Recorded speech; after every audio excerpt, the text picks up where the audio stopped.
Good evening. Welcome to the June 25th Los Osos Community Advisory Council. It is 6:30. We're going to get started with our roll call.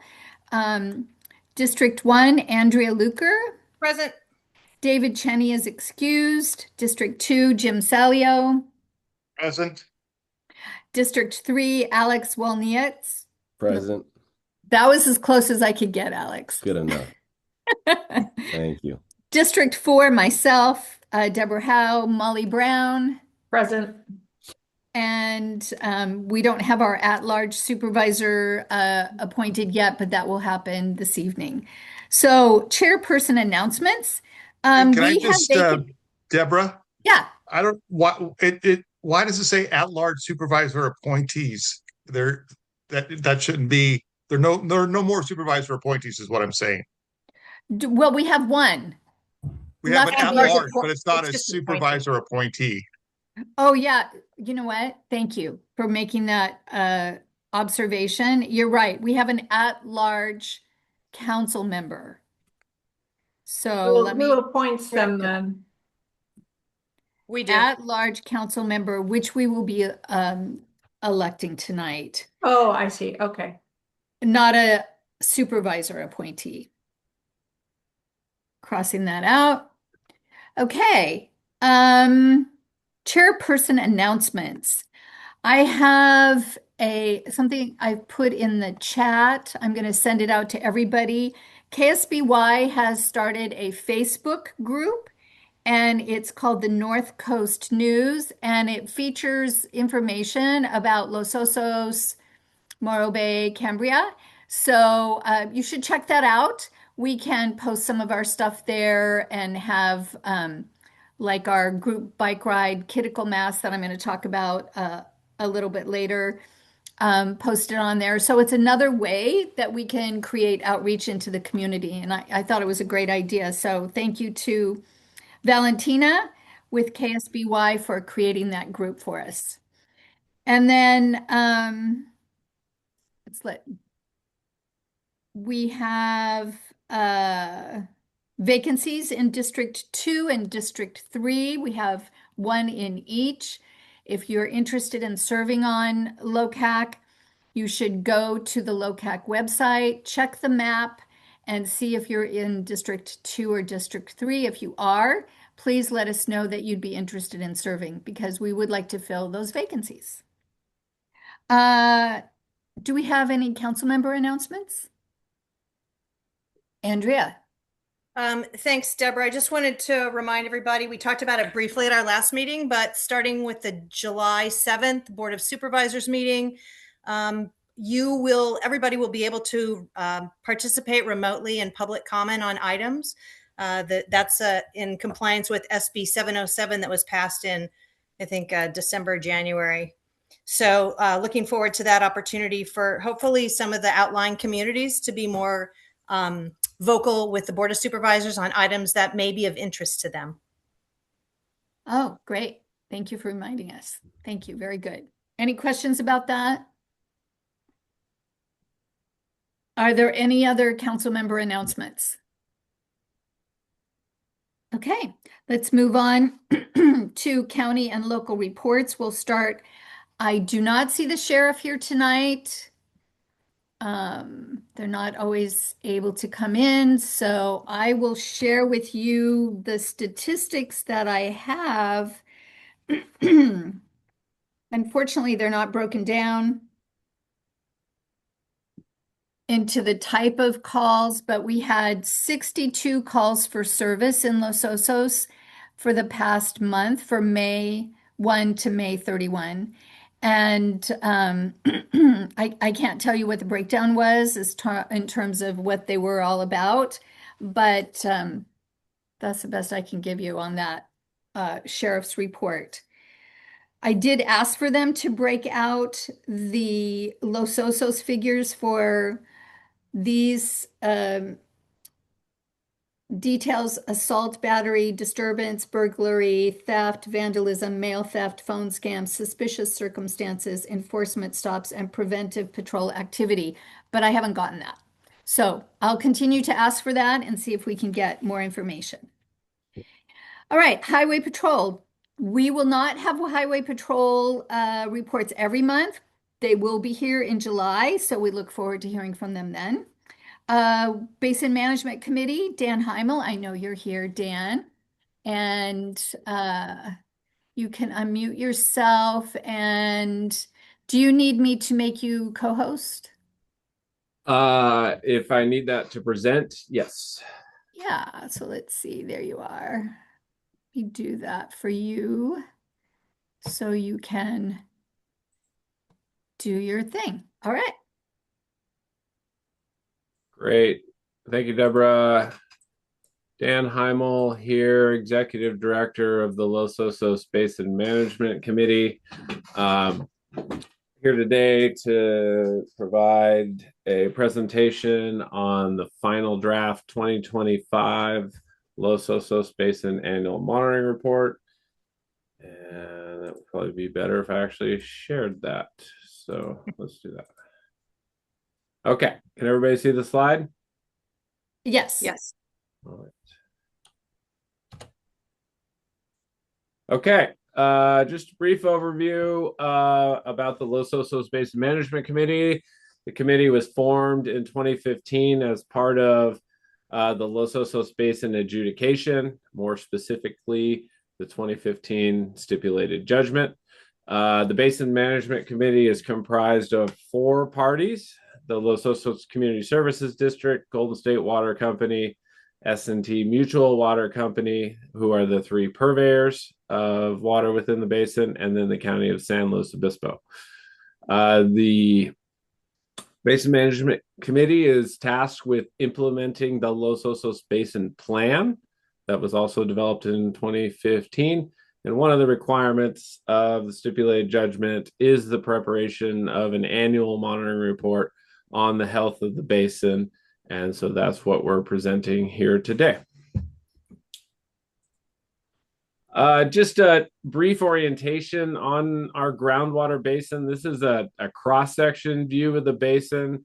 If you've attended Los Osos Basin Management Committee meetings before, or you've heard me present here, we talk a lot about the upper aquifer and the lower aquifer, and sometimes we get into even more nuances of zones within the different aquifers. But generally, underneath the community of Los Osos, we have 2 primary aquifers. The upper aquifer is the say sort of the shallowest of the primary aquifers, and then the lower aquifer is the deepest, and the lower aquifer is characterized as having 2 different zones, Zone D and Zone E. And we'll talk a little bit more about those zones later in the presentation. The aquifers in the zones are separated in areas by these aquitards, or these continuous or semi-continuous clay layers. And so in a sense, they function hydrogeologically isolated from each other at times. And that has impacts on groundwater movement within the basin. I guess just historically, the upper aquifer has had challenges associated with nitrate contamination. That in many areas, the water in the upper aquifer is not does not meet the maximum contaminant level for nitrate to drink without treatment. And then the lower aquifer has been impacted by seawater intrusion. And so portions of the western front of the lower aquifer have been impacted by seawater intrusion. One of the things that is a key parameter that we track within the Los Osos basin and include in the annual report is groundwater production. So here's a graph showing historical groundwater production for the Los Osos basin, broken out by aquifers. You'll see, the majority of the water that we use today comes from the lower aquifer, as shown in blue. But we also do use some upper aquifer. And I didn't mention the perched aquifer previously, but there is an aquifer above the upper aquifer, but it's not one of the primary producing portions of the basin, produced portions of the basin. I think the key takeaway here is the trend in the data. Production in the Los Osos Basin was nearly double what it is today back in the mid to late 80s and early 90s, but really has started to come down since the early 2000s. And that really can be attributed to a lot of the great conservation efforts, the community, the requirements for retrofits to connect to the sewer, but as well as just acknowledgement of our limited resource. And so conservation has been one of the best methods that we've had to help maintain a sustainable basin. Breaking that production data down into its different components for 2025, we have two tables from the annual report. The table on the left provides a breakdown of the purveyor production. The purveyor production is roughly 1,000 acre feet per year. An acre foot is the amount of water that you would have if you took an acre and you filled 1 foot of water on top of it. I'm not sure how helpful of a reference that is, but it's a unit of measure that we use in water resource planning quite a bit here in the United States. I think a better reference is, and I apologize, I do not have the actual number, but a single family household typically uses somewhere between 0.1 and 0.4 acre feet per year, if that's helpful. And that can vary significantly. But the purveyor production is mostly broken down, half CSD and half Golden State, with S&T using a small portion. But that's not the only production from the basin. So there is production from what we call domestic. I also call these sort of rural residential users. So these are users of water that, and typically residential, outside of water purveyor water distribution systems, meaning they're getting their water from private wells. And so our estimate for the amount of groundwater that's produced from private wells is around 110 acre feet. And that's an estimate that we don't update on an annual basis, but it was updated in 2023, and we feel it's relatively accurate for private well production. We also have community facilities. Community facilities incorporates sea pines, the community center, and the cemetery. I've highlighted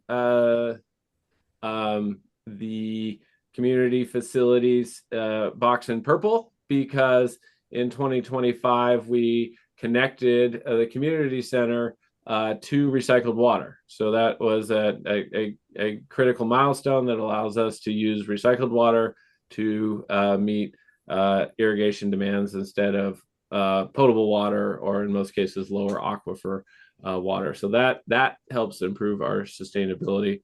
Sea pines has been on recycled water for a number of years. And then finally we have agriculture. So agriculture is estimated to produce 470 acre feet per year in 2025. That estimate varies year to year, depending on largely just depending on the type of year that we're having, how much rainfall we're getting, and the timing and the intensity of that rainfall. But we have also incorporated a couple of methodology changes because we don't have direct measurements of agricultural water use. We have to use indirect methods to estimate their water use. So total production from the basin in 2025 was estimated as 1,680. And again, the purveyors represented approximately 1,000 of that. Rainfall is our primary recharge mechanism for the basin. So we track rainfall on an annual basis. 2025 was, and it gets a little complicated because we have a couple of different year types. But on the rainfall year, we had 12 inches, which is below average. But if you looked at it specifically on the calendar year, we had 19 inches, which is above average. The graph at the bottom is on rainfall year, and it was below average from that perspective. Rainfall is one of the critical parameters for how much flow we get in Los Osos Creek. Los Osos Creek is one of our primary recharge mechanisms. So I like to show these graphs because they illustrate flow in Los Osos Creek. And the flow in Los Osos Creek is largely driven by timing and intensity of rainfall during the wet period or the rainfall period. As you look at the 2025 rainfall year, we didn't have a great amount of flow in the creek, and I think that's associated with that sort of below average rainfall. But looking at the 2026 data, we did have pretty good flow in the creek starting on January 1, 2026, and all the way through the end of April. But that falls into the 2026 annual report, but it's just I like to share it in these presentations because it is the recent winter that we've just went through. Recycled water is a critical component of our water resource strategy. So we have table 27. This is a table that outlines the planned uses of recycled water in the basin plan. And then we have actual uses of recycled water shown in the last column for 2025. Kind of the big takeaway is that the amount of recycled water that we have, or wastewater that becomes recycled water, is a lot less than was envisioned was going to occur with the basin plan. And that's largely attributed to the conservation efforts in the community. We're using less water, therefore we have less wastewater and less recycled water. Overall, it's a good thing, but it does mean we have less recycled water resource to work with. The majority of the recycled water is disposed of at the Broderson leach field with 422 acre feet in 2025. And then we have several other uses. The second largest would be the Sea Pines Golf Course. We have the Bay Ridge leach field, and then urban reuse. And I want flagged urban reuse because we hit a couple of critical milestones in 2025. I mentioned the community center, but we also connected Monarch Grove and Los Osos middle schools to recycled water. And we're using recycled water to irrigate the turf fields and landscape irrigation at those facilities, which again is a great mitigating strategy because now we're using recycled water instead of lower aquifer potable water, and that's a benefit to our overall sustainability. We have not connected Sunnyside or Baywood, and that's partially because there was some uncertainty about the future of those sites. So, hopefully we got a little more certainty on Sunnyside moving forward. And then Baywood, as I understand, is going to be reconstructed. So likely won't make sense to connect that school until that construction activity has been completed. One of the things that we include in the annual report is our Los Osos Basin metrics. Our metrics are kind of an aggregated or somewhat simplified way for us to track the health of the basin in a single metric or a single number. The key metrics that we utilize are the basin yield metric, the water level metric, chloride metric, and the nitrate metric. We have goals for each of those metrics. We have the calculated values for those metrics in 2025, and then we have the relative change in those values from the previous year shown in the last column. The basin yield metric didn't change in 2025. Basin yield metric is the ratio of production to sustainable yield. So anything under 100 means that we are pumping below our sustainable yield. However, the BMC established a target of pumping less than 80% of the sustainable yield. And so according to the metric and the adopted sustainable yield for 2025, we were at 71 or 71% of the sustainable yield. However, I would point out, as is noted in the footnote, in 2025, the BMC developed a new groundwater model and calculated a new sustainable yield. With that model, and that sustainable yield lowered from 2,380 acre feet to 2,000 acre feet. And if you were to calculate the basin yield metric using the 2026 sustainable yield, the basin yield metric would be 84, which is still below the sustainable yield, but would be above the target. But that sustainable yield was not adopted for 2025, so we still utilize the sustainable yield adopted for that year. The water level metric, this is an average water level of 5 wells that were identified within the basin to be representative of basin conditions and that we use to track.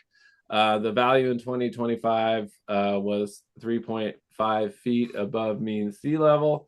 The target is 8 feet. This represents a decrease from 4.1 feet, though we've got a note there, and it gets a little complicated. I apologize, but we modified one of the wells that's included in the water level metric in 2025 for good reason. We wanted to make it a better Zone E monitoring well, but it changed the parameters of that well such that the water level that it information that provides is not comparable to water level information from previous years. And so it's not a direct comparison. So we have flagged that for consideration. And at our BMC meeting, we got direction from the Basin Management Committee to calculate that a different way. The chloride metric was 230 milligrams per liter.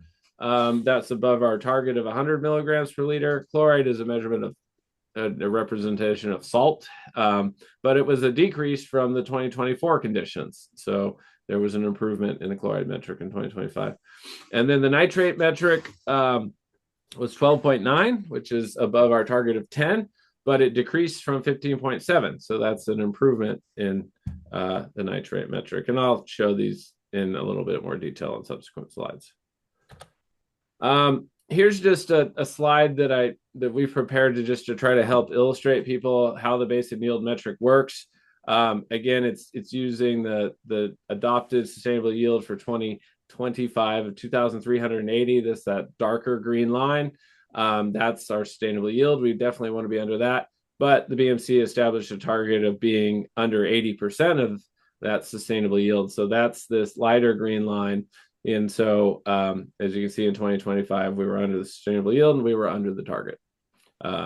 If you were to incorporate the 2026 sustainable yield, as I mentioned before, we would still be under the dark green line, but we would be over the target of 80%. Here's a graphical representation of the chloride and water level metrics. I think it's a little easier to obviously see the trend in the data. We want to see the water levels rising, so the blue lines increasing over time, and we want to see the chlorides decreasing, so the red lines decreasing over time. And generally we've seen the water levels increasing, as you can see from the pattern here. We don't have the last couple of data points, again, because of those modifications to one of the wells. On the chloride side, we've seen more of a kind of an oscillation. It goes up some years, it goes down some years. Not atypical for a basin that has experienced or is experiencing seawater intrusion. That seawater front will kind of move back and forth within the basin in response to hydrologic conditions, and we've seen some evidence of that within the chloride metric. The other part on here is we have targets for these metrics. It's quite a long time frame along the x-axis. So it was envisioned back in the basin plan that it was going to take a number of years, decades, for the water levels to reach the water level metric target and the chlorides to decrease to the chloride target. I will point out, and I guess it probably comes up later in the presentation, we are reevaluating these metrics right now for a variety of reasons. Probably the biggest one is that, we broke the water level metric, as I mentioned. There's some challenges with one of the wells in the chloride metric. But the more exciting reason is that we've drilled a number of new monitoring wells since the basin plan was originally developed. And so we want to incorporate those wells and those new data points into our metrics as they give us a better picture and understanding of what's happening in the basin. Here's the nitrate metric. As I mentioned before, the nitrate metric decreased, which is an improvement. And it's been decreasing on a pretty steady rate for the last 6 years, 7 years, 6 years, I guess. And so, yeah, that's a positive trend.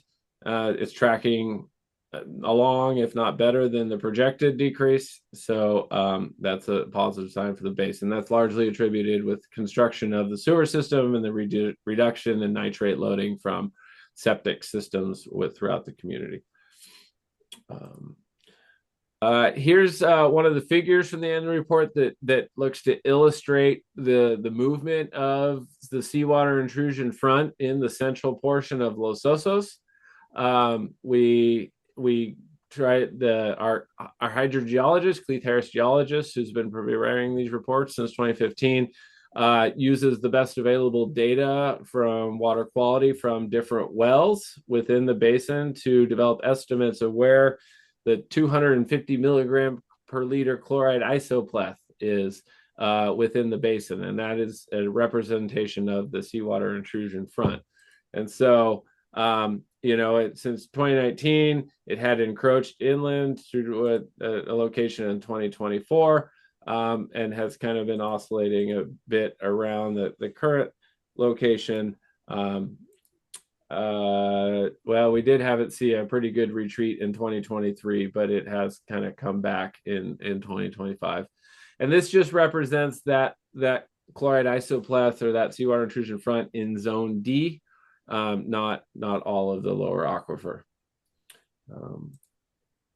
Here's another cross-sectional view of the basin with the different aquifers and layers, but overlaid on that is estimates of the seawater intrusion front in cross-section view.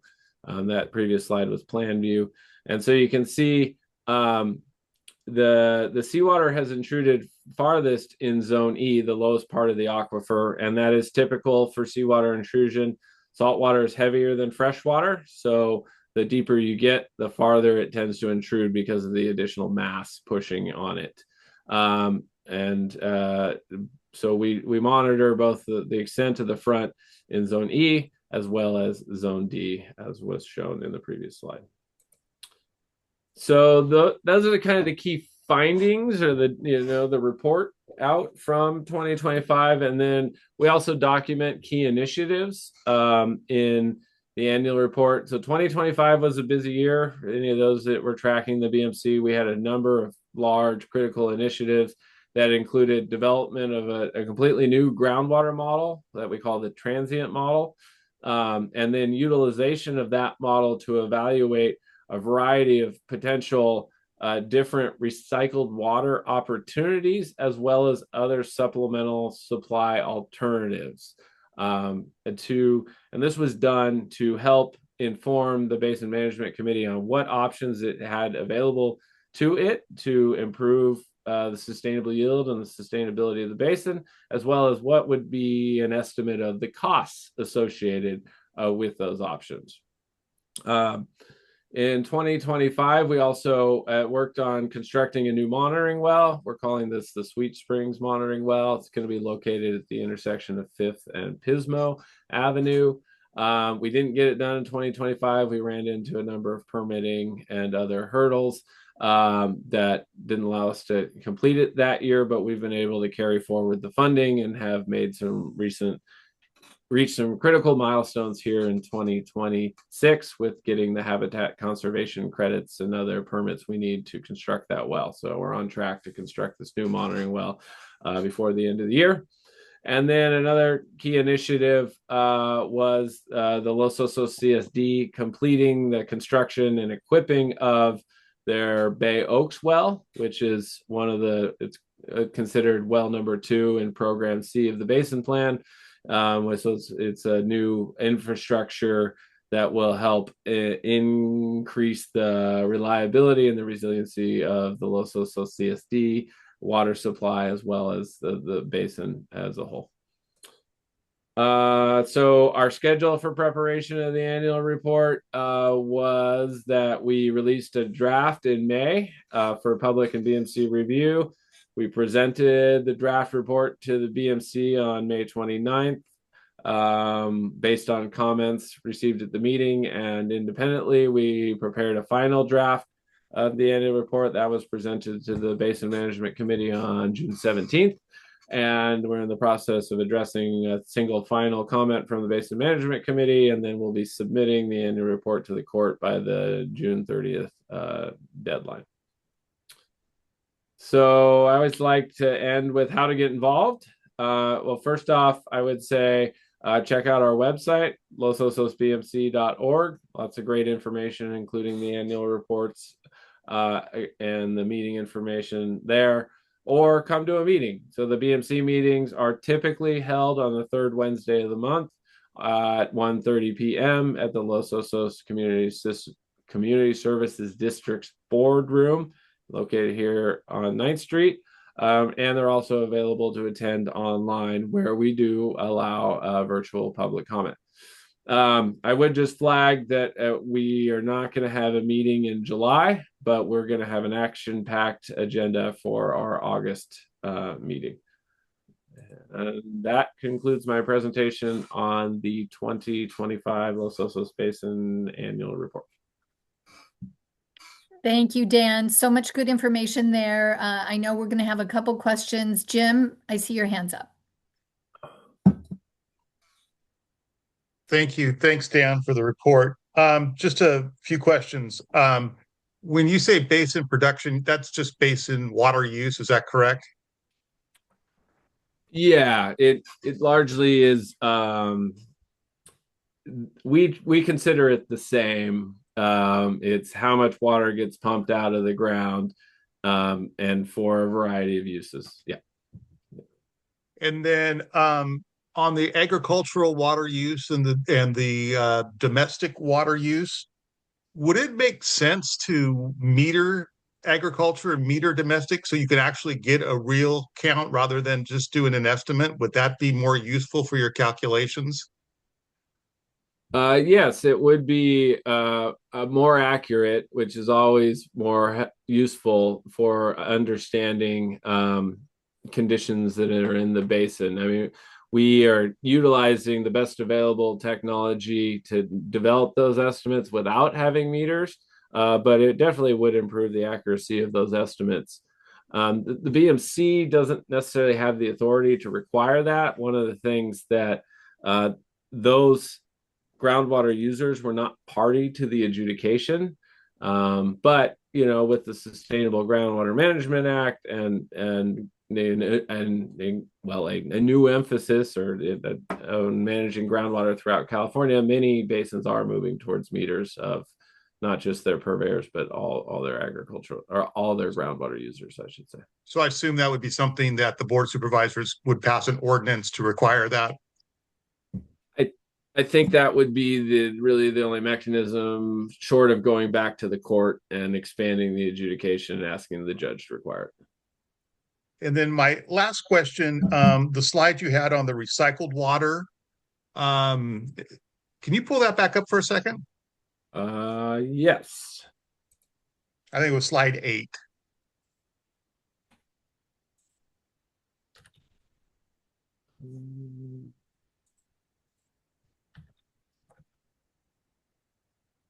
This slide? Yes. So could you explain why the golf course used 74, whatever are those? I don't know what the number represents, 74 versus the cemetery, which used nothing. How does that? I don't understand those, why those numbers would be so different. Yeah, so I think in 2015, or really prior to 2015, when the basin plan was developed, it was envisioned that the cemetery would get connected to the recycled water system, but to date that has not happened. So there is no recycled water. I thought the cemetery was on the recycled water system. They're not. No, they are not. They're counted in the community facilities group, but they're not on the recycled water system. Yeah. Okay, that explains it. And are they required to, or is it just up to them to do it? I do not believe there's a requirement to do that. So There it is would not. be, There is not a requirement. This Yeah. is Bruce. Okay, Hmm. thanks, Bruce. and I just to add, we've looked at these types of things to identify the best uses of recycled water and have identified that using the recycled water in the western portion of the basin, where the purveyors are producing, is a higher and greater use of that recycled water than using it in the eastern portion of the basin, where pumping has less of an impact on seawater intrusion. Doesn't mean that there would be no benefit, it's just less benefit. So Right, and it definitely they're counted in the domestic. I'm assuming, so it's just an estimate of how much water they're using too. Correct. Correct. Yeah, we do not have meters on their production. Thank you. Okay, great questions, Jim. So continuing with council member questions, Andrea, I see your hands up. Yeah, great report, Dan. Thanks so much for that. Would the impetus for the agricultural users to be metered, I think you hinted or even said that would come from the Board of Supervisors or the court, but likely the Board of Supervisors? But let me respond if I might, Mr. Heimel. Yeah, Andrea, the most direct way to get a meter on any well would be for the Board of Supervisors to pass an ordinance to do that. If this would to go the court way of adjudication would open up that adjudication to all 250 other parties that extract from the basin. And that was offered when the adjudication, the stipulated judgment was rendered that developed the basin management plan. And it was decided that we have a very good idea of how much the ag interests and the large lots on the east side of South Bay Boulevard use. And all of those individuals decided not to enter the adjudication, which would have cost them a ton of time and a ton of money with attorneys and made this whole process way more complicated. I think to get at our understanding of how much water they use, it's getting down in the weeds a bit. But we have commissioned technical memos both on the water consumption of large lots and a technical review of the manner in which we estimate how much water is used in the ag areas. And it turns out we have a very good idea, of more than good enough idea for the means of managing the basin as to how much water those are using in an average sense. The way we estimate, we have two ways of estimating the ag use. One of them is through tracking what crops are put there and understanding how much irrigation water they need relative to rainfall. That had been the way we were doing it. A new technology has appeared, which is actually based on satellite imagery. There's an operation, a company called Land IQ that processes imagery taken from space and can determine down to the size of an individual field how much water is being transpired by the plants that are on that site.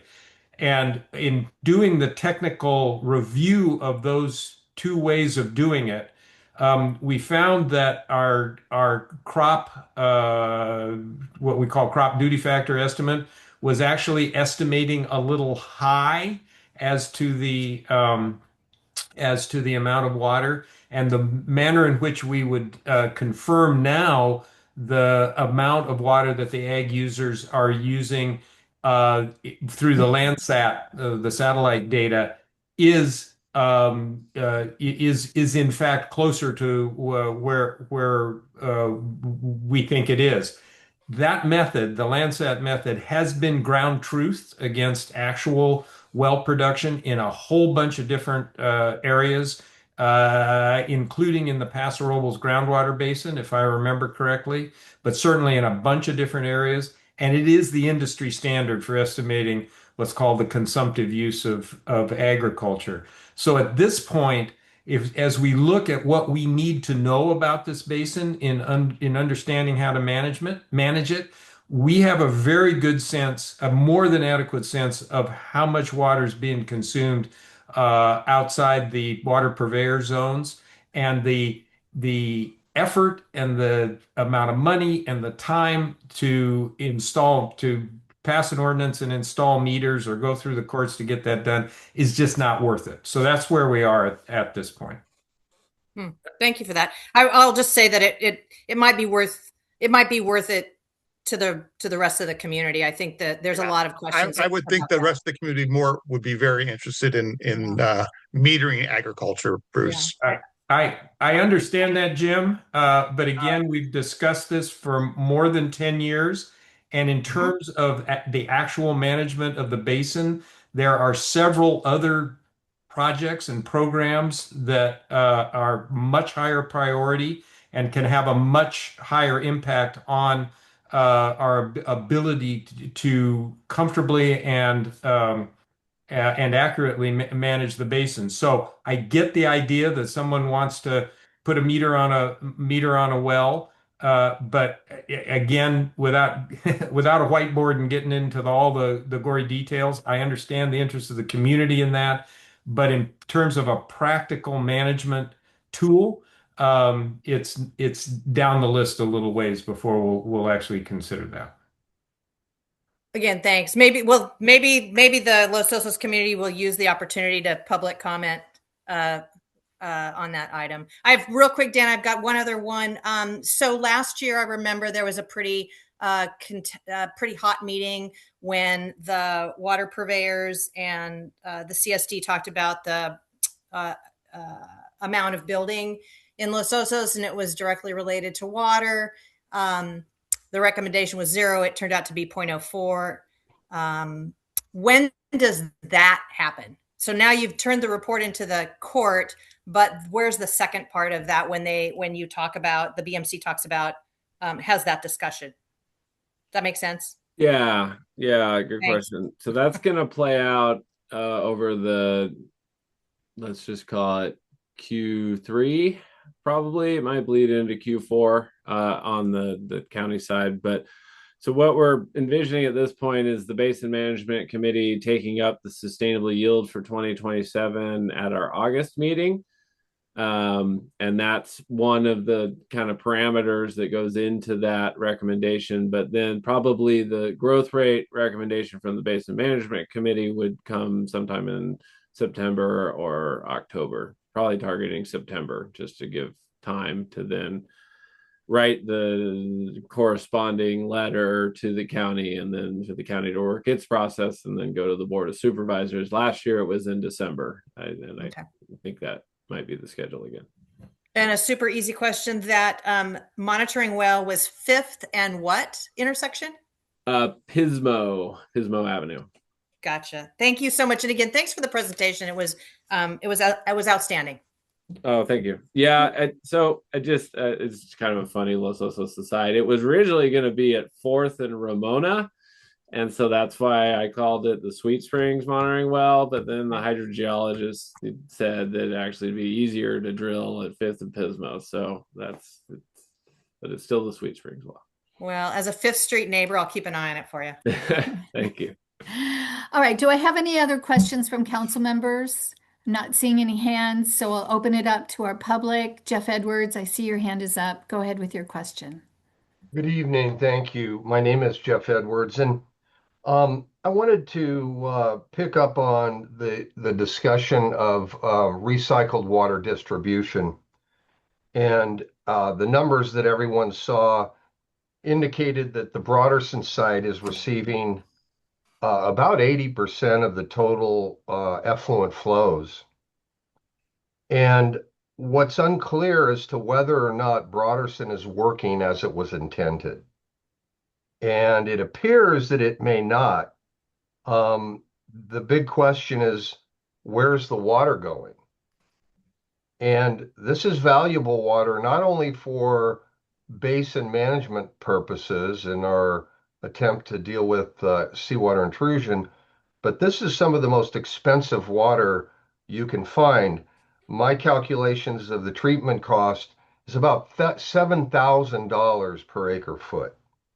So if we don't know where the water's going, is it just going to the bay? I think this is probably the single most important question that needs to be resolved or addressed through the Basin Management Committee. As I understand it, it's going to be on a September agenda, and I'm hopeful that I was hopeful that it'd be on the August agenda, and I guess that would still be my request. But if it is September, I would hope that we'd have a full range of possibilities in terms of where to go with this. If Broderson isn't working, that's very unfortunate. And if it isn't, we need to figure out how to redeploy that water for beneficial uses. So again, I think that should be the number one priority. And thank you very much. Thank you, Jeff. Dan, do you have a comment about that or? Yeah. So we did look at Broderson quite a bit in the water recycling funding and the transient model. And actually, we've had some internal discussions.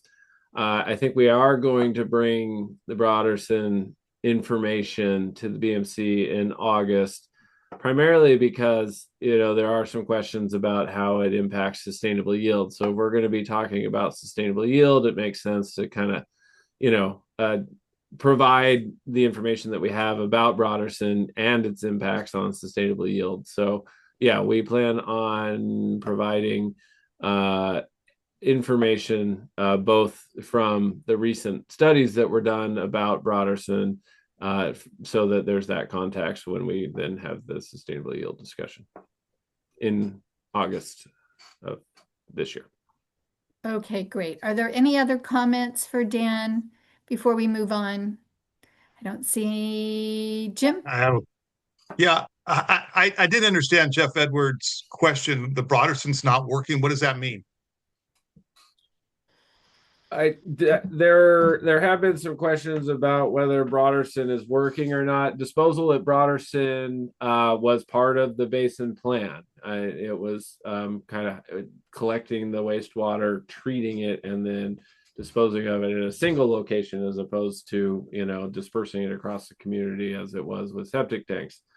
The Broderson mound, which is we're disposing the water, is supposed to build a mound of water in the basin that then is envisioned to push down into the lower aquifer and raise hydrostatic levels in the lower aquifer and help prevent seawater intrusion.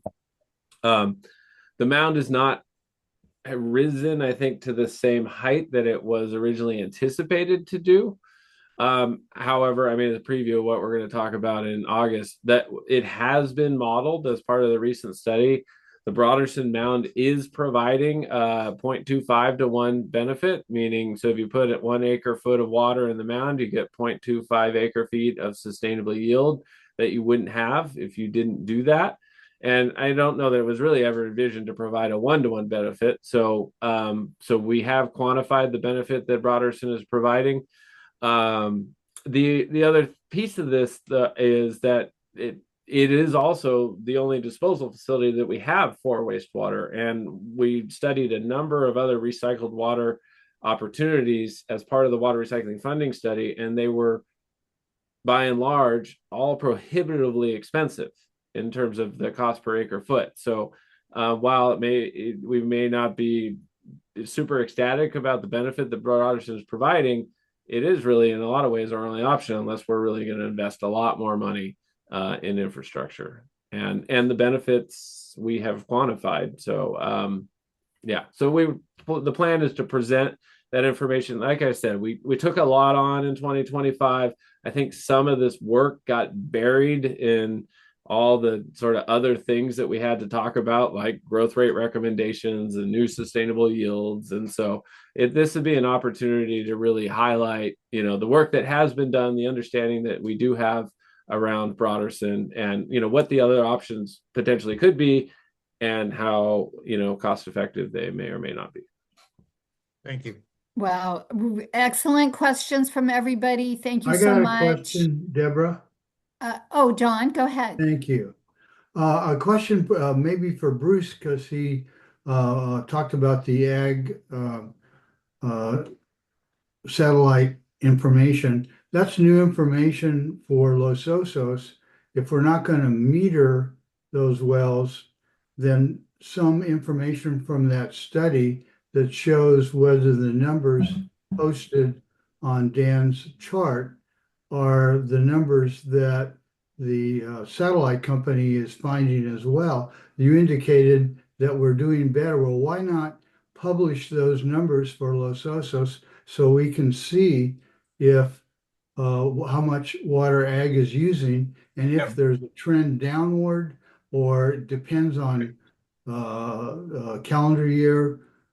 So Bruce, maybe you could help us with Sure. that. I think we have, don't we have a tech memo on that, Dan? Someplace. I know we presented that. Yeah, there was, You that was presented to the VMC, and we've incorporated elements of that satellite technology into these estimates. Yeah. So And there's also a whole appendix that geeks out on different potential methodologies in this year's annual report.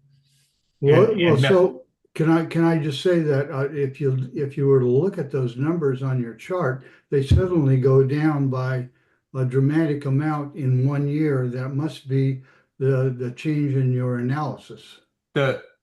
just John, I'm not quite sure the essence of your question, but the amount of water that ag uses from year to year does vary a little bit. It's been No, but sir, look at look at Dan's chart. Dan, could you call up the ag chart? The how much water I don't know which one it is, but it fell from uh, it has 2,500 to 1,000 and then stayed. Yeah, I feel like this is maybe getting way too much in the weeds. Let's get that information to you, John, that you're asking for, the technical memo, and then the comparison with what Dan presented. My understanding is that they are using the information that they have, the most accurate information.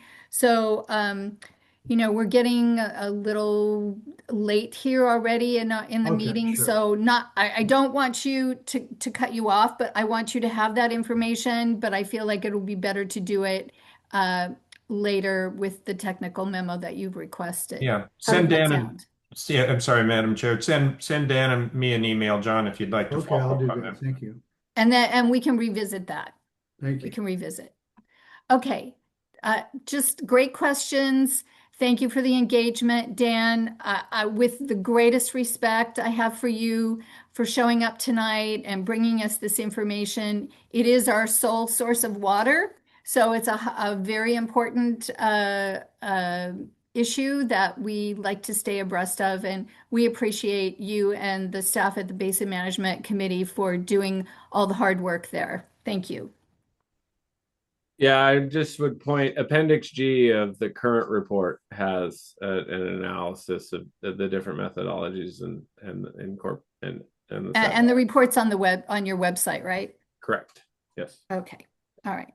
Thank you, Deborah. Yeah, I appreciate the opportunity. Yeah, you're welcome so much.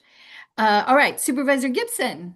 Thank you. Thank you, Madam Chair. Let me add my thanks to Dan for all the work he does year in and year out. It is managing this basin is an ongoing commitment. It will go on into the future, essentially forever, and that's what we've taken on. So, in general, great appreciation for the work that's done to do that.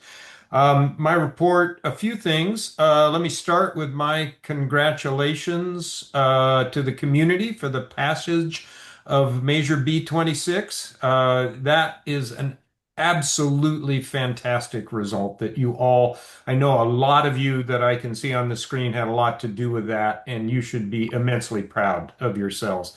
The community really stepped up, and that I see in this the evolution of Los Osos as a community growing stronger, and to see it pass in convincing fashion, that was just made my heart sing. So onward. The county remains standing by to do what we can. We haven't done much as regards Sunnyside School, but we will do what we can. Those results became final today as the clerk or recorder certified the results. I would note one other thing, that in all the races up and down the ballot, Los Osos had a 65% turnout in voting on Measure B 26, and that was the highest of any measure that was voted on. The second highest was 61% of the eligible voters turned out in the totality of District 2. And I'm very happy to report that Mr. Dantona, who is at a Rotary event tonight, can now be referred to as Supervisor-elect Dantona. He again carried that election convincingly. He and I we've been working for some time, but in the next 6 months, definitely accelerating our efforts to get him up to speed on the dozens and dozens and dozens of different things that cross my desk that is soon to be his desk. So you'll be seeing him in a variety of settings now, and again, really pleased. I think this is going to be a really good transition and a great result for the second district. The other things, nothing specifically Los Osos related. The county did pass its budget, balanced a bit over $1 billion this year. We are still waiting the final word on the state budget, which has a lot to do on our ability to provide basic services that are going to be affected by the federal action of HR 1. But the county is in solid financial shape. We've made cuts where we need to and augmented programs where we need to. And so that fiscal year starts on July 1. We did also pass the ordinance or a resolution, not an ordinance, that prohibits ICE from commandeering county space. The concerns remain about ICE's activities in San Luis Obispo County. I continue to have deep moral and legal concerns about what they're doing here. The county is exercising all the authority that it can to limit our aid to them and to keep them from being any more impactful than they already are. The other action the board took at our last meeting was to then put Measure H on the ballot for November. That is the San Luis Obispo Council of Governments half-cent sales tax. You may remember it is very similar to Measure J of 10 years ago, half-cent sales tax that would be devoted to transportation projects. SLOCOG voted to move that forward. Unfortunately, the citizens' initiative effort there failed. In contrast to your B26, the citizens' initiative to get what is now Measure H moving had a technical omission that cratered it. That would have been nice because it would have been a 50% plus one vote, but now it's back on the ballot by board action at 2/3. And then finally, let me end here by thanking my good friend and currently your colleague, Mr. Jim Stanfill, for his many, many, many years of service to LOCAC and to a whole bunch of other good things that happen in the community of Los Osos. I did catch Jim at a Rotary meeting last Friday and presented him the traditional 5 signature certificate from the board. That is a negligible acknowledgement of the hours and all the hard work that you put in, Jim. It's always a pleasure. Your positivity has carried this community into a great present. And again, from the bottom of my heart, thank you for all you've done. Thank you for those kind words. Appreciate it very much, Bruce. You bet. Yeah. And Yes. that's my report. All right. Well, thank you. And yes, Jim Stanfield, bravo to you Well for so deserved. many years dedicated to serving on LOCAC. How many years have you been on the council? At least 3, I believe it is. Okay. Well, thank you so much. And you're not going anywhere because you always are here to do the chamber report. So we will continue to see you. Catherine, did you have a comment? Oh, that was clapping hands. I see Yeah. now. All right. All right. Do we have any questions for Supervisor Gibson before we move on? No, Catherine, did you have I your don't hand get up? clapping hands. What the heck? Come on. Okay. All right. No questions? I don't see any questions. Okay. Thank you, Bruce. Thank you so much. Good to see you tonight, and thank you for your Likewise. report. I'll hang in here for a minute and then I'll be dropping off. So thanks. Okay. Okay. All right. Time for the Thanks. CSD report. I see Richard is here to do that. Yes, I'm here, and unfortunately, I'm mostly just an observer tonight. I was waiting for some kind of document to come from either Greg or Ron to give you any kind of information they wanted to pass on, but unfortunately, they've been really busy in the transition period there between Ron and Greg. So.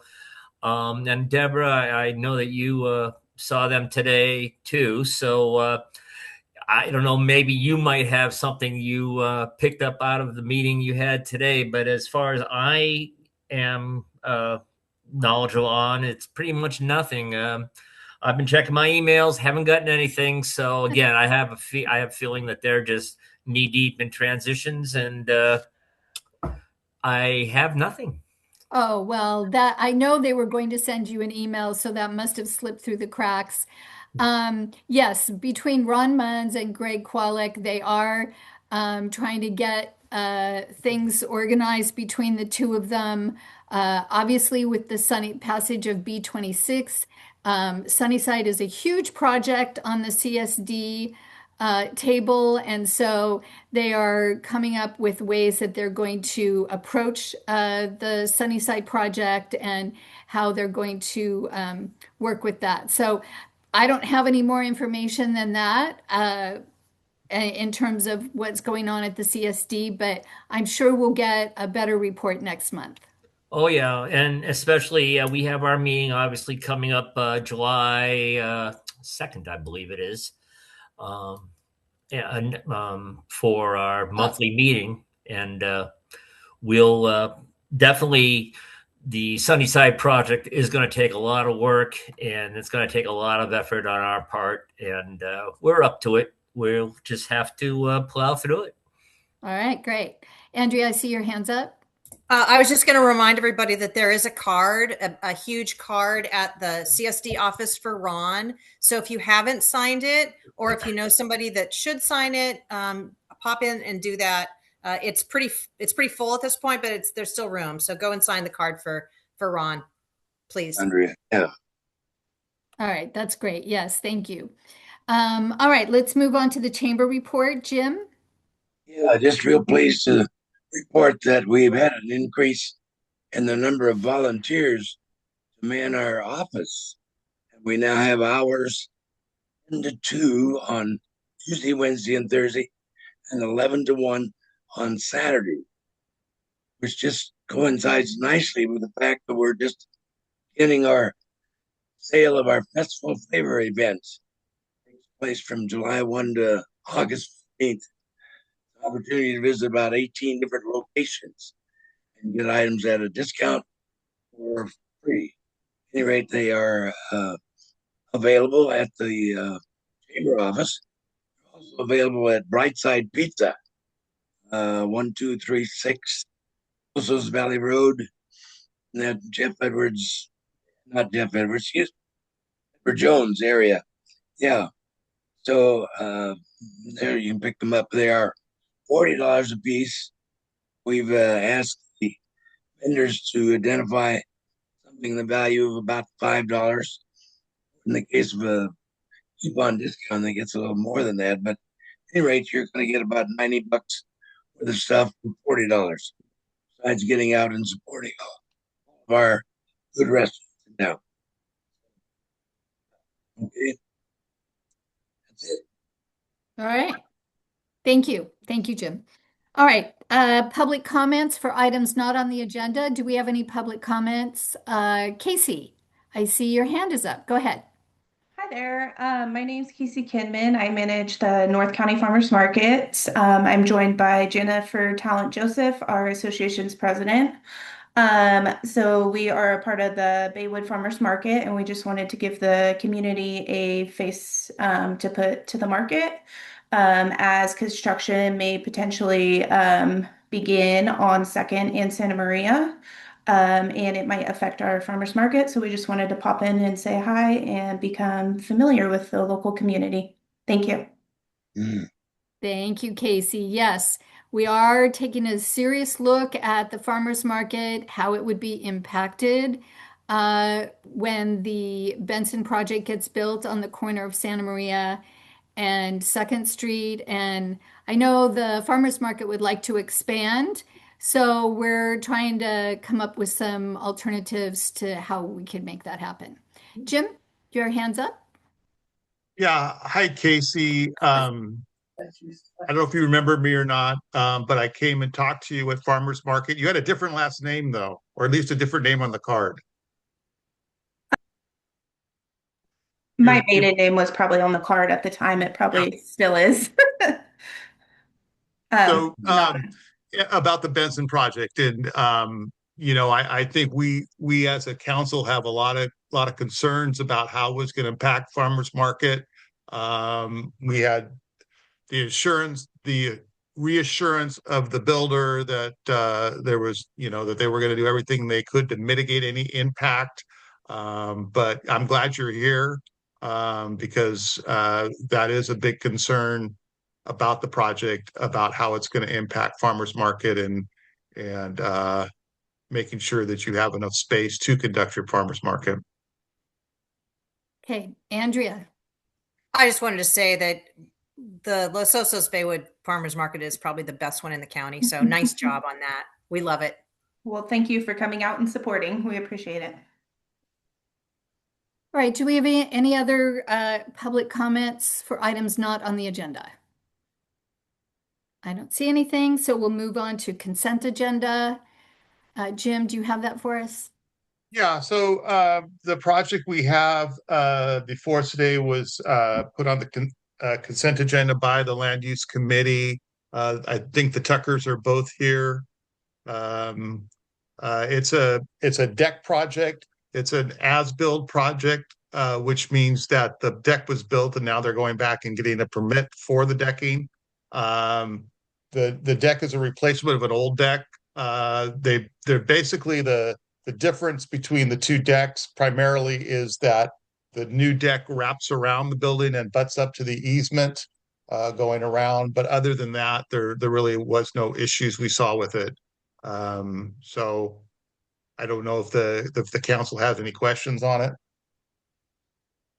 Anybody have any questions about this project before we take a vote? And Molly, do you have anything you want to add? No, thank you. All right. So we need a I move motion. approval of the consent item. All right. Jim Stanfield. That was you, Jim Stanfield? Yeah. Okay. Andrea will second. Okay. Jim and Andrea, all in favor? Aye. Aye. Did we get everybody? Alex, did I hear you? I just don't even know anything about this, to be honest. Okay. Can I like All right. abstain? Okay. All right. So abstain. Okay. And Andrea was the second. All right. Motion passed. We don't have any items on the regular agenda. So we'll move on to committee reports. Jim I Stanfield. just let the Tuckers know that they don't have to stay on if they don't want to. Oh, They're welcome to stay for the rest of the meeting, but your item passed. You say thank you. I say thank you. oh, great. Well, thank you for coming. Enjoy your deck. Yes, enjoy your day. Um, All right. So treasurer's report, Jim Stanfield, do you want to give us the treasurer's report? Sure. We have a beginning balance, May 1st, $4,333.01. Got Okay. an income of 17 cents. Plus, the gentleman had made a mistake. He gave us $436. He charged us $436. Those two items kind of balanced themselves. Expenses included the $10 Zoom charge, $100 Chamber of Commerce dues, post office box, $276, and $1,000 for the outreach for the parks for Los Osos, and total expenses of $1,822. Ending balance at the end of the month, May, of $2,947.18. What was the balance again, Jim? $2,947.18. Okay. So do we have a motion to accept the report as presented? I'll make a motion. Molly, second. I'll second it. Molly and Jim, all in favor? Aye. Aye. Okay. Committee reports, Jim, do you have anything else for us? No, that was the only thing from land use, other than my continual plea, beg for more members to be on land use. It's just Molly and I and Jacob were And Larry. and Larry. But Larry, I don't think he's even on it anymore. I'm not sure. Maybe I've tried to get a hold of him. Have you got a hold of him, Molly? No. No, he hasn't been on the last few meetings. So, Alex, if you want to be on land use, it's a great committee. You learn a lot. I learned more about planning than I ever thought I'd ever learn in my entire life. But so, and it's starting to pick up. We're getting some more projects coming in. So, we will have more things to bring forward. Yeah. But if anybody knows anybody that has an interest in commenting before the items go to council and get approved, and then go on and go and on what's the next door and say how they don't like the project, then they should join land use committee. Yeah, so Alex, if anybody wants to build anything in Los Osos, they have to come through the land use committee with their permit to be reviewed. And this one that we just approved was a deck that somebody wanted to build. But if you wanted to build a house or anything, you have to get a permit, and that permit gets reviewed by the land use committee. So it's a real interesting committee. And you heard Jim, he needs some help there. So you might Thank you, want to Jim. drop Yeah. in and check it out. Let's chat. I'm excited to learn more. Yeah. Okay. Sounds good. All right. Trees and landscape. Andrea, what have you got? We met last week. We're doing a different route to try to work with the county on getting recycled water underneath a sidewalk to water a to-be planted area near the community park. Other than that, we are just moving ahead. Alex, just so you know, tree and landscape is a lot more fun. Land I use- love the Hey, pitches. hey, This hey, is hey. my dream. This is and, awesome. our meetings are extremely exciting. So just consider that. John, do you have anything to add? Oh, just that there's continuing drama over whether we're going to be allowed to plant that little strip that it's like Groundhog Day. I don't know. I don't really have anything to report except confusion. Yeah, stay tuned. We'll have the next installment next month. Okay. That's it, Deborah. That's great. All right. Well, we do look forward to hearing that you get water sooner rather than later. Okay, active transportation. I'm just gonna share my screen here. We have a fun event coming up on Saturday. It's called Kiddical Mass.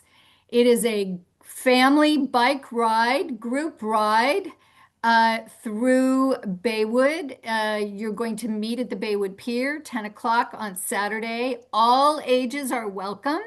And you're going to draw a ride around Pasadena and the Baywood streets and end up back at the pier. So this is sponsored by Bike Slow County and Bike Education and LOCAC, obviously. So if that appeals to you, I suggest you show up Saturday morning down in Baywood. It sounds like it's going to be a great deal of fun.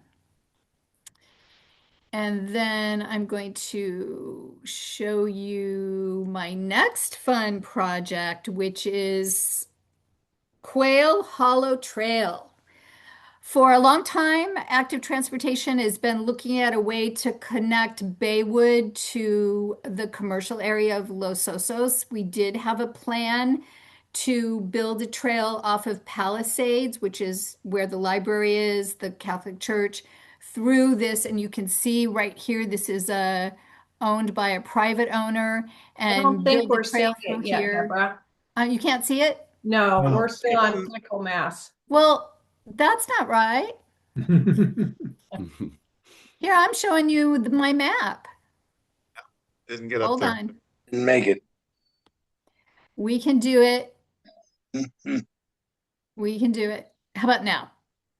It's Coming. looking better. There you go. Yes.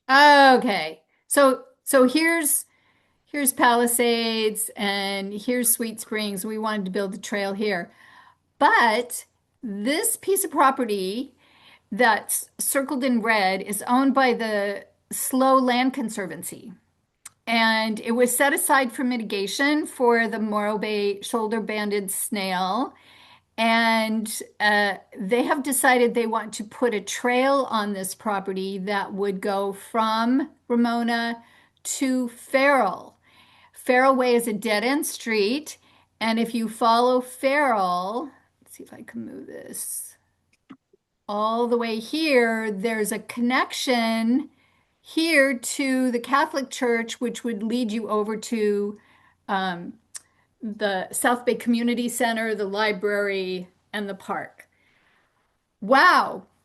I mean, that's great because now it creates the trail that we've been wanting to build for a long time. I'm going to show you, hopefully this will work if I show you another picture. Let me get out of here and show you this picture.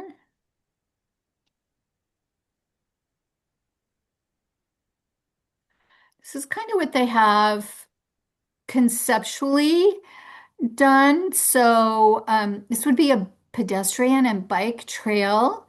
You would be able to connect from Los Osos Valley Road to Farrell, to Ramona, to Baywood with this east-west, north-south, not east-west, north-south connector. So we're super excited about this opportunity to work with Slow Land Conservancy. Right now, they're looking for funding. They need $35,000 to complete the design and engineering of this trail. So we're going to be looking for pockets of money. If anybody has any ideas, please let me know because we definitely want to see this project move forward because it completes one of the things that we've been looking to do on the transportation committee. Any questions? That's great. Molly. You said that they purchase this land as some kind of mitigation, but was it for some particular project that was in the works already? I mean, are they mitigating for something else? Yeah, so there was the property was owned by someone. I don't know who the owner was. They wanted to gift it to the Audubon Society. They gave it to the Land Conservancy. The Land Conservancy held on to it for a couple of years with the idea that they would then hand it off to the Audubon Society. But at the time, the Audubon Society, who, and you know, they run Sweet Springs. So Yeah. Sweet Springs said, we can't afford it. We're just, maxed out taking care of Sweet Springs. So they declined the gift. And so the Land Conservancy ended up with this property. They are using it as habitat mitigation for the snail. And so there's not going to be anything developed. It's not going to be recreational or anything here, but they are developing. The donors set certain parameters on this property of what would be allowed, what would not be allowed. To make a natural trail it would be allowed, but anything beyond that, no, there aren't going to be any structures here. There aren't going to be any buildings or anything fancy. It's going to be pretty simple trail, um, and we're happy because it Yeah. really it completes a big if you want to walk around Los Osos, now you're going to be able to walk from Starbucks and come down and get on Farrell and walk all the way down to the farmer's market without ever having to get in your car. Or if you wanted to ride your bike to Los Osos Middle School, you're going to have a lot safer pathway to get to Los Osos Middle School without having to ride on the streets. Yeah, I think it's fantastic. I Yeah. know. We're Yeah. excited. Congratulations. That is Great. excellent. Well, yes, we're super happy that we were offered this to participate in this project. So I So, just I have a question. yeah, go So ahead, Jen. well, they have the connector, the numbered street connector that goes from, I guess that's 7th Street, Yeah. and it used to be a dirt path, now it's paved, that goes into Farrell. But then Right. to cut over to Palisades, you got to cut in front of the Catholic Church. But I know there's the right of way abandoned road right before the church, where the priests live, but then you kind of have to go through the church parking lot. That's right. You do. That's a problem, isn't it? That's not Um, a right of way. well, you know what? I don't know if it's a problem or not. It's kind of a good question. That It's is private used. property. I mean, it's not public property. Yeah, it's a good question, Jim. I know a lot Maybe of people walk that path. You're right. Mhm. The CSD put in that pathway on 7th Street off of Farrell as a connector. And then there is a pathway that goes from Farrell Street over to the Catholic Church. And you end up in the parking lot, and then you would walk through the parking lot. And people use that all the time. Now, whether or Right. not that would be an issue is a good question. I'm guessing that when that path was done, which was before, I don't know when it was, but I'm wondering if there was an agreement made with the Catholic Church. Prior to putting that path in that dumps people off in the parking lot, I'm guessing that the Catholic Church was involved. That's probably a good Ron Munn's question. Yeah, and we should ask the Catholic Church. Yeah. I think that's a really good point. So I will check into that. Okay. Any other comments on this pathway trail?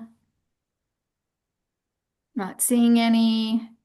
I will Yeah, close this. the other thing too is that Sunday morning when they're having church, it's not a good pathway at all Conflict. because there's cars coming and going and Right. parking and everything else. Right.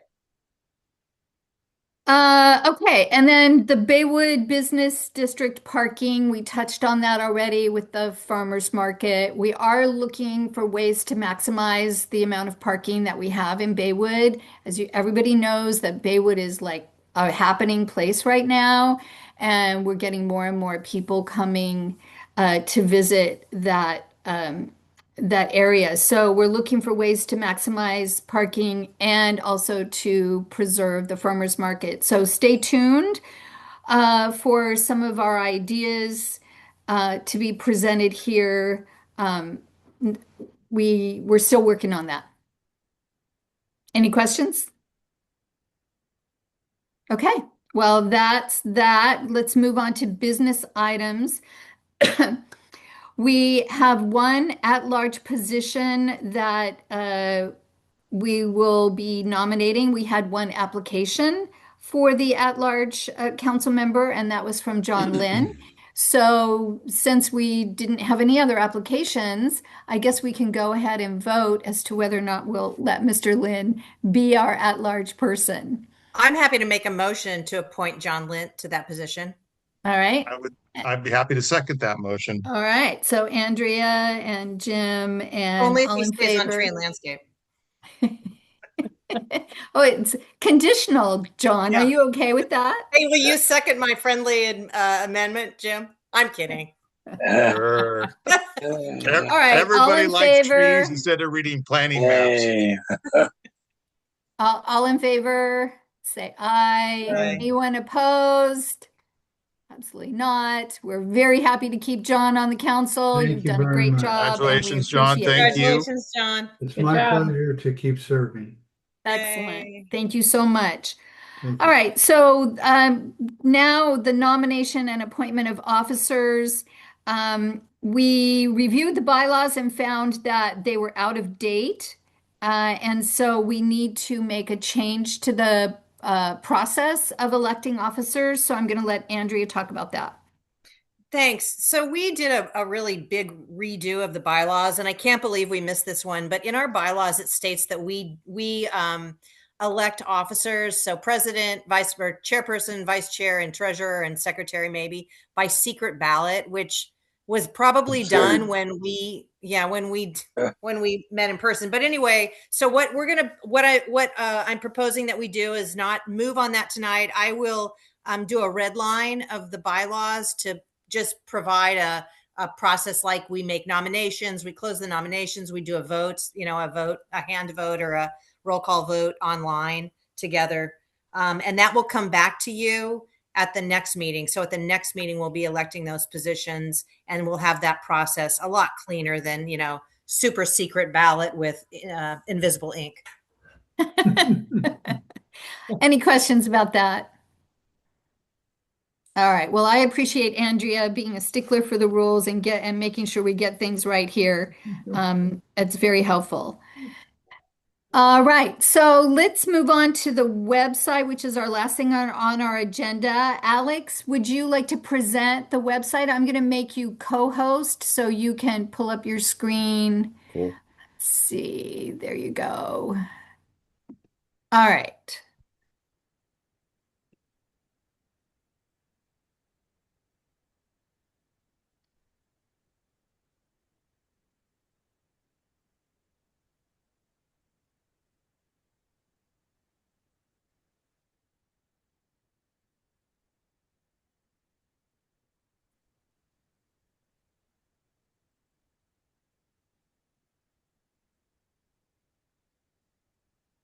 Do you see where to share?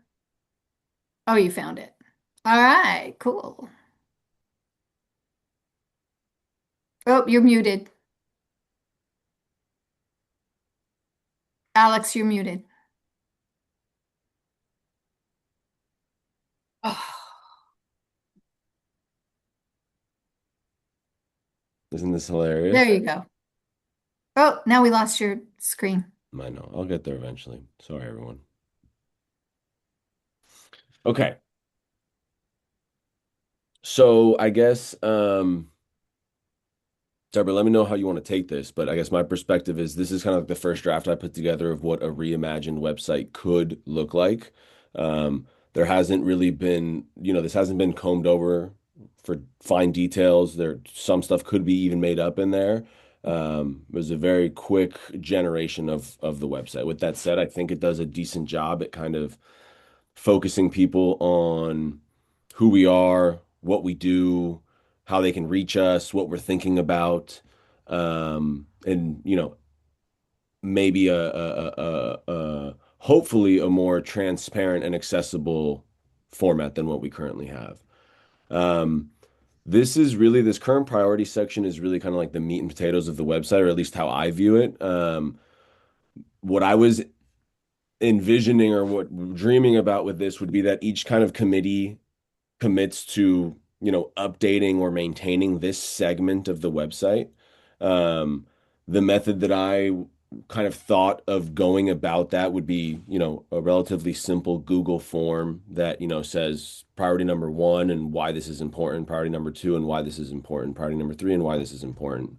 And anytime that form would ever be filled out, it would automatically update the website. If it wasn't filled out, then the prior agenda would stay there week over week. So it wouldn't ever look outdated. It wouldn't look like there was ever any blanks. It would, from the outside looking in, always appear clean and correct. And we would just have an easy tool to update whenever we wanted, however we wanted.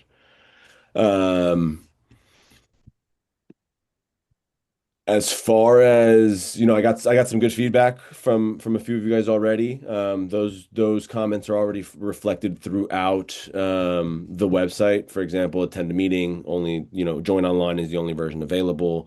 Zoom links are still not updated. Resources are far from updated. This is really just kind of like a skeleton of what it could look like cosmetically. And if we say, yes, this looks good, keep going, we can go through the effort of kind of making all of this real. But I guess I don't necessarily need a decision on that. Deborah, feel free to push me at any point. But I think for now, it would just be like my ask would be, do we want to do that dynamic sort of updating through a Google form? Do we want to commit to that? Do we want to scrap that concept? Do we like that concept? And then overall, if there's just any general feedback on the website, whether it's now or it comes to you in the middle of the night, the way we've built this is very, very dynamic, and any update can be done or undone very, very quickly. So feel free to dream. I'm happy to play with this until it's something we're all super, super excited about. Very cool. Well, first of all, I want to say I love the clean look of it and I love the organization of it. It was very easy to follow and find information. Um, I am, I think this idea of a Google form works for me because I'm always having new things coming up for transportation. And I'm wondering, and Jim, I see your hands up, if you would want to actually put, what's coming into land use to be approved, if you would actually be putting that right there.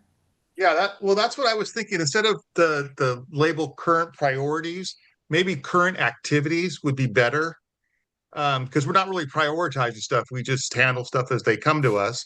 But that's what I was thinking. That was my question for Alex would be, could we make it so I could put, or it could be, they could link to the planning documents that are coming from the county's website, planning documents that we'll be reviewing at the next land use committee. So anybody in the public could go and say, oh, this is my neighbor, so I want to be there for that activity, that Absolutely. meeting.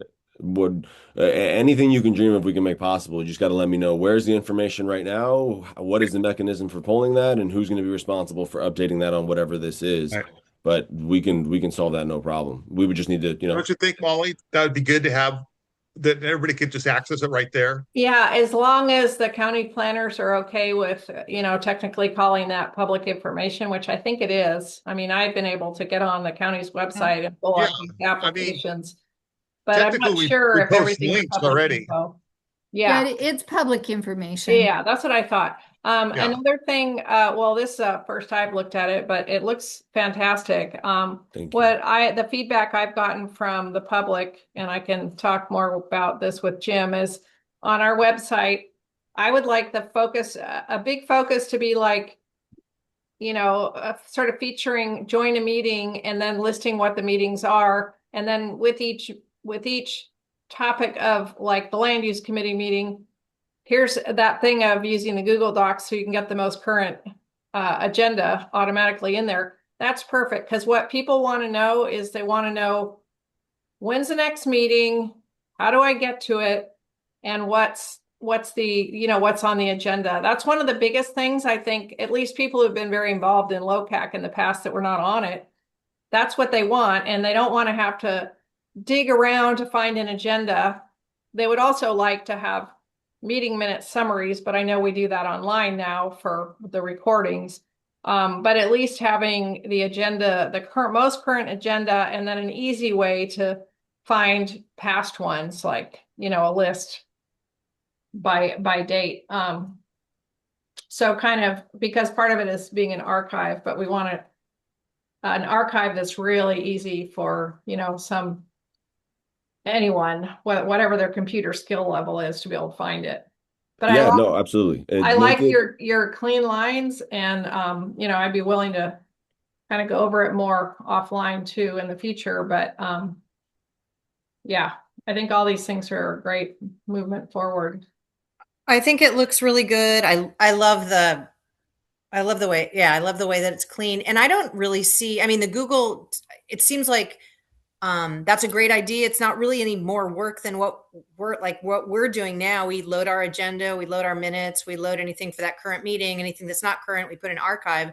So it sounds like we'll be doing that a little bit differently, but we'll still be doing it. So yeah, I think it's great. I'm stoked that somebody, even the old website was tons better than the other advisory boards, because I look at them, because everything's a competition, right? But this one is going to be, I mean, we're already the best, but we're going to be even better than the best. Yeah. I That's super appreciate it. cool. Yeah, it And looks really good. I love it.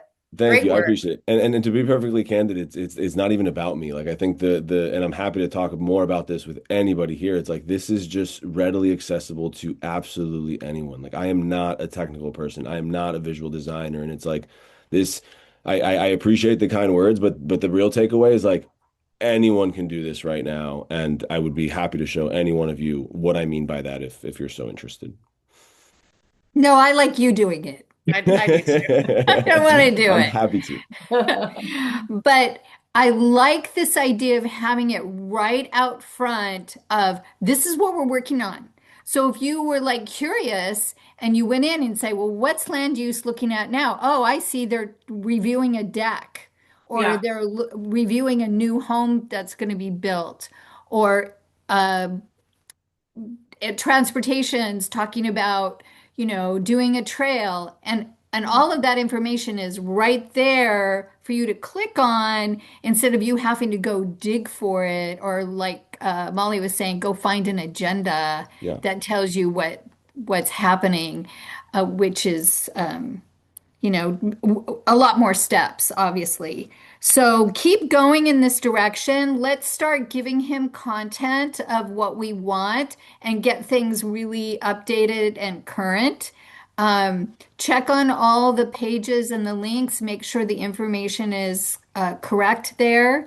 And then, yeah, and then what do you want to say? Like by September, we'll have it dialed in, or? I mean, I sure hope so. I mean, this is, it's if you tell me push live, I could have this up tonight. It's how quick do we want to move, So No, as soon as we we got feel to we got comfortable to and get the press the right button, content in there and that good. So, but I think that having a deadline is definitely needed. Yeah. Yeah. The other thing I would um, like to see on this somewhere, because it's really not in any of the headers at the top. One of the things that we do on the website now that I think is very helpful is it's a clearinghouse of kind of different things that are happening in Los Osos, like a community bulletin board. Yeah. So like when Deborah has her bike rodeo and all that sort of stuff, we can put those flyers up there and that kind of thing. So maybe somewhere, because everything in one place. I mean, maybe that's where it goes, but it would be probably more useful if it was somewhere on the landing page when they clicked on the website. fantastic feedback. Yeah, I mean, so I guess maybe to put some more concrete deadlines around this, I would say I take the notes. There's already been so much feedback, and if there is more, please continue. I'm not by any means trying to shut this meeting down. I will reimagine or try attempt to reincorporate everything we just talked about right now. And once we have that, like dream, let's build the dream first, and then we'll figure out exactly how we Yeah. transfer everything over. I would say is like we're going to go through the effort of just completely reimagining this. Let's all opine on what this best case scenario would look like before we just say, oh yeah, that looks clean and let's build that. And It was just, a generic AI generated good enough website. So I would say I will bring back the next edition of this next month. And if we feel we can say, hey, 2 months from now, this will be fully ready, or 3 months from now, this will be fully ready. Until I know how big we're dreaming, it's hard to say, when would everything be absolutely done? Because a dynamic bulletin board that's constantly updated and is part of like this digital down square for Los Osos, I think is awesome. I think it's a really cool idea, but we could spend 3 months on just that specific idea alone if we get really excited about it. Well, I would very much like to suggest that we have a meeting with the committee chairs. So that would be Jim, Molly, myself, and Andrea. We meet with you and make sure we get everything we want in there for our committees, because that's the bulk of that sort of information. And we could do that online, and let's set a date to do that so that it doesn't drag out for the next Perfect. 2, 3 months. We could probably get this done by August if we did that sort of groundwork together. What do you think? That's Amazing. a really Yeah. good idea. Yeah, And that's anyone good. who has feedback at all, like email me, like get it through Deborah. Like it does the avenue with which it gets to me does not matter. I will take any data point anyone is willing to offer. So thank you. Yeah. All right, so we'll talk offline. We'll email and set up some dates for a meeting on this I think Catherine before has her hand up, Deborah. July. Yeah, Catherine, did you have a comment? I'm sorry. Yes. One of the things that used to be on the website and is probably missing right now is who makes up the council and a little bit about them. Oh, yeah, Because bios. I Yeah. don't see this here. Yeah, because you want the community to know who is representing you and the vacancies. And then I guess that's a great point. And I guess question for us is what degree of availability are you comfortable with? Do you want your picture up there? Do you want your phone number up there? Do you want an email up there? Like that's, I guess, a separate conversation, but I think it's a fantastic idea. Who's in the council, who we are, and a little bit about us at the bare minimum. That Okay. makes sense. Sounds good. Yeah, that's All good. right, good comment, Catherine. Thank you for that. Anybody else? All right. Well, I think we're done. So, Deborah, are you going to reach out to set up a meeting? Just sorry, I didn't mean to interrupt you, but Yep. are you going yep, to reach I'm gonna out to reach the? out. I'm Okay. gonna reach out, and Perfect. next week's 4th of July. We won't do anything next week, but maybe the week after we'll set a time when we can, we'll try to get together and so in the meantime, think about, I mean, this was Yeah. good, bios or anything else you want for your committee to be there, and then we'll bring it to that first meeting and see if we can't really get this filled in. Alex, are you okay if we kind of reach out to you before then and just kind of talk about things for our committee that were, like showing you how to get to the links and that kind of thing for I just texted you. I just put my phone number in the chat. Literally call me perfect. anytime. I'm always down for a good game of phone tag. I may not pick up right away, but happy to chat. All right. Yeah, land use is the more complicated one, so that's a good idea, Jim. Yeah, there's just a lot of different information that we have to get out. So, Yeah, but good. it'd All be right. great to all My have it in one chickens. place, though. That's for sure. Great. Thank you so much, Alex, our newest council member, for taking on a big project. Yay. We're Yeah. so appreciative. Thank Happy to you. help. All right, so meeting adjourned 8:13. Thank you all so much, Thank and you. Great happy meeting. 4th of July. Yeah. Thank Enjoy, you. everyone. Bye, Bye-bye. everyone. Thank you, Deborah. Bye. Bye.